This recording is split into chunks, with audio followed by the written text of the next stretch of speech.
Did you know the artisan economy is the second largest employer in the developing world? Global exports of artisan goods amount to nearly $34 billion a year. But how many people really know the value of these products in the lives of the people who created them?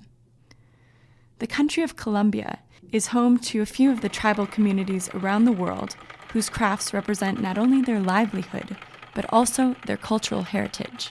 The Wayuu people reside in the northern peninsula of Colombia bordering Venezuela. This area is called the Guajira. Wayuu children begin weaving when they are 8 years old.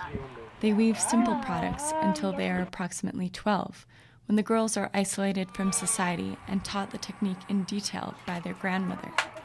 The society considers itself matriarchal, as the women are the primary workers. The men are responsible for caretaking their sacred animal called the chivu, which is eaten, sold for profit, and traded as a way of showing social respect.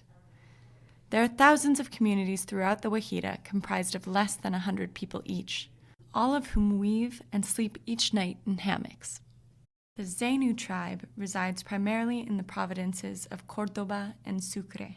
A city called Tuchin is nationally recognized for having some of the finest artisans in the country. They work with a natural root called caña flecha, which is abundant throughout the city. Using the caña flecha, they produce various products, most notably the sombrero volteado, which has become a national symbol of Colombia.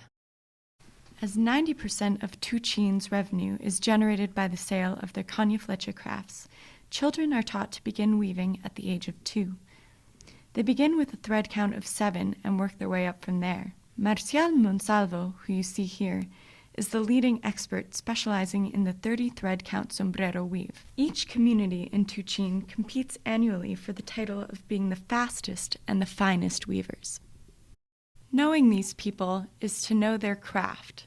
So why would we know their craft without knowing them? By creating a more connected and educated world, we can enable these traditions and cultures to be celebrated, not isolated. ArtLives is a home for cultural traditions to be shared and discovered, generating advocates who will enable these traditions to survive for many years to come. Let's demonstrate the power of our global tribe.